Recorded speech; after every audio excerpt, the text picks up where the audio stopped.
માર્કેટના બંધ ગેટે રાત દાડો ખરા તાપનું બેહી રહેવું પડતું, ગાડીના હપ્તા નતા ભરાતા, ભીખ માંગવાની વેળા હતી, તને ખબર છે મને. અને એ વખતની વેળાએ આણંદથી ગાડીના કેળો ભર્યા હોય હા ઉતાર્યો હોય એનું 4000 પાછી હોય એ હું વળજી હોય. બાપુ બાપુ જે તારી એના પછી તારી મેં વેળા કદાચ વેચી છે, તું આવ્યો હોય બે પાછી ખમા કીધી છે. આમાં તારી પાલનપુર કહેતો હોય દિહા કહેતો હોય, જો કે અહીંયા ભૂવા આવશે ઉપર અને હું બોલું અહીંયા તારે બોલવાનું કાર્ય આ ગુરુ પાડે નહીં ના પાડો મારું મોં મેલડી નહીં, પછી મારું વાગતા ઢોલે તૈયારી કરી છે, હું મેલડી ખમા કહી દઈશ.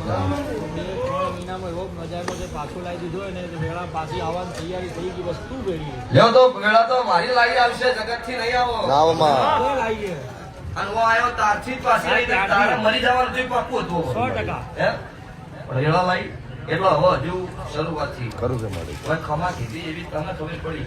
હવે આડો પાડવાનો ડીહા માર્કેટ ને ખબર પડે મુન્ના રાવણની માતા ખમા બાપુ બાપુમાં લેખ ના લખત મારું નામ માતા નહીં પણ જગતમાં મારો બોલ તો પૂરો પાડજો. બાપુ. રાખે છે 30 ને સાચું માટે મેલડી બોલું છું. બાપુ